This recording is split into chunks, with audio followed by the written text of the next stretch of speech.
akan menampilkan drama reformasi pada masa Presiden Joko Widodo. Sebelumnya, kami akan memperkenalkan diri beserta peran-perannya. Saya Hamidah Diceburi sebagai narator bersama rekan saya. Saya Fajar Padi sebagai Jokowi.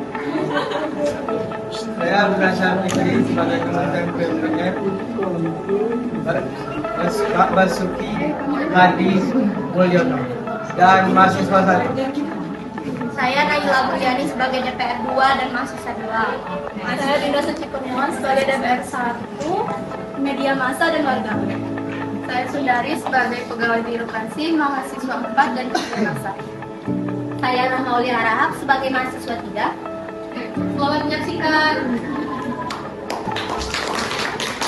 Selamat datang di jantung ibu kota. Di sini, keputusan besar lahir dari perdebatan yang panjang. Di masa pemerintahan Presiden Joko Widodo, reformasi bukan lagi sekedar slogan di atas kertas, melainkan deru mesin di lapangan. Namun, di antara tumpukan beton dan aspal, ada suara-suara yang bertanya, untuk siapa semua ini?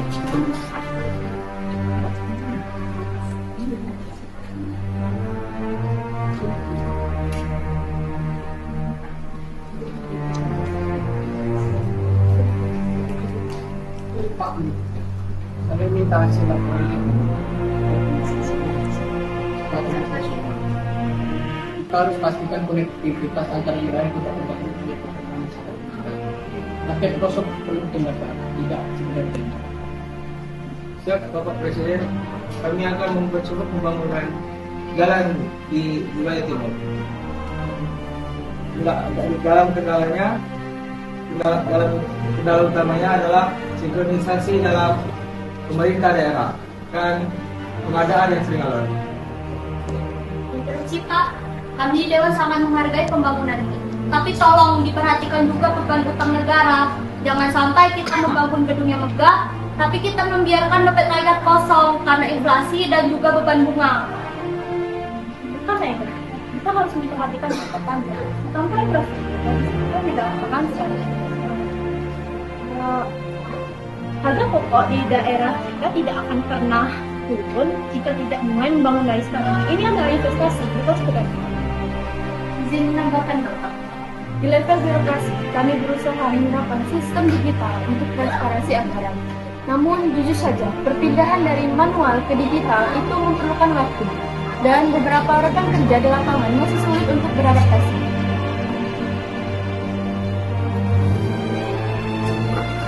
Kemajuan menuntut pengorbanan. Begitu kata mereka yang di atas, tapi bagi mereka yang di bawah, pengorbanan itu terkadang terlalu nyata dan menyakitkan. Inilah konflik utama kita antara kebutuhan negara dan hak warga atas tanah kelahiran. Sudah baik jalan.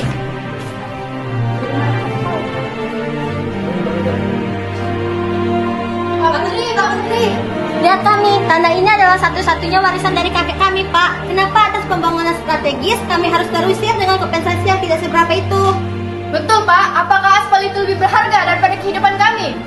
Kami memahami kegelisahan kalian, tapi jalan tol ini akan membuka lapangan kerja bagi semua orang di sini. Kami tidak mengusir, kami mencari solusi yang lebih baik untuk kepentingan yang lebih besar.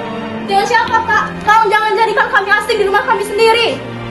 Inilah saya maksud, pembangunan harus lebih bagus. Pemerintah harus lebih manusiawi dalam pendekatan. Pembangunan fisik tidak boleh mengesampingkan nilai kemanusiaan. Kritik adalah oksigen bagi demokrasi, sebuah elemen vital yang memastikan akuntabilitas dan transparansi dalam pemerintahan. Namun, ketika suara-suara kritis mulai dianggap sebagai ancaman atau penghambat stabilitas nasional, ruang dialog pun menyempit dan udara kebebasan terasa semakin tipis.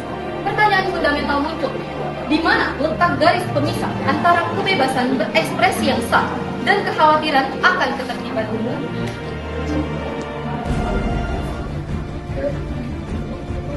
Itu pembangunannya harus berjalan. Saya akan segera ke sana untuk memastikan bahwa itu. Pak Presiden, Pak Presiden, Pak Presiden!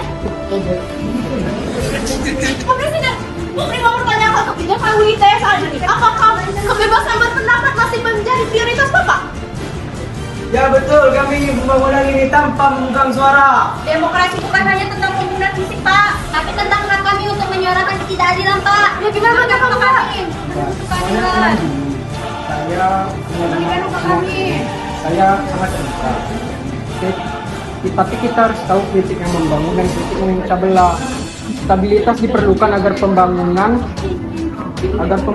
berjalan lancar tanpa terjadinya tidak produktif. Tapi Pak, untuk saya ini kebijakan apakah masih perlu? Isunya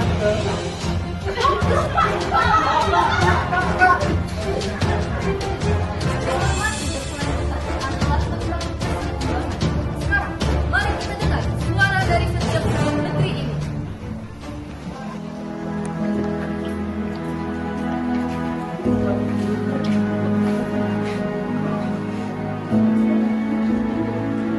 saya adalah presiden.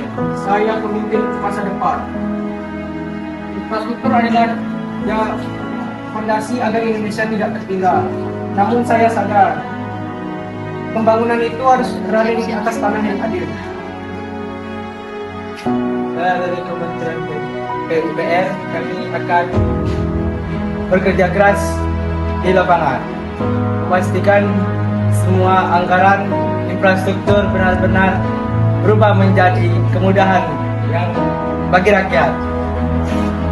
Saya sebagai DPR, saya akan tetap menjadi pengawas yang kritis dan tugas kami adalah memastikan pemerintah tidak melampaui batas kewenangannya. Sebagai perpanjangan tangan publik, kami akan terus mengawal narasi agar sesuai dengan fakta di lapangan. Saya sebagai pegawai birokrasi berjanji akan memperbaiki pelayanan. Reformasi birokrasi harus nyata, bersih, dan jauh dari praktik lama yang merugikan rakyat. Saya sebagai mahasiswa akan tetap menjadi mata dan telinga rakyat di jalanan. Kami akan selalu menuntut ruang demokrasi yang sehat dan adil. Reformasi berkelanjutan bukanlah sebuah tujuan akhir, melainkan sebuah perjalanan panjang yang penuh dengan kerja nyata, demokrasi, dan keadilan harus berjalan beriringan. Karena sebuah bangsa tidak hanya dibangun dengan semen dan beton, tapi juga dengan kepercayaan dan kebebasan rakyatnya. Apakah reformasi sudah selesai? Mungkin tidak benar, karena ia akan selalu hidup di setiap komitmen kita sendiri. Sekian drama sejarah Indonesia, reformasi di masa pemerintah Presiden Joko Widodo. Baiklah, sekian drama dari kelompok 5. Terima kasih. Assalamualaikum warahmatullahi wabarakatuh. Waalaikumsalam. Apa slogannya? Yuk kita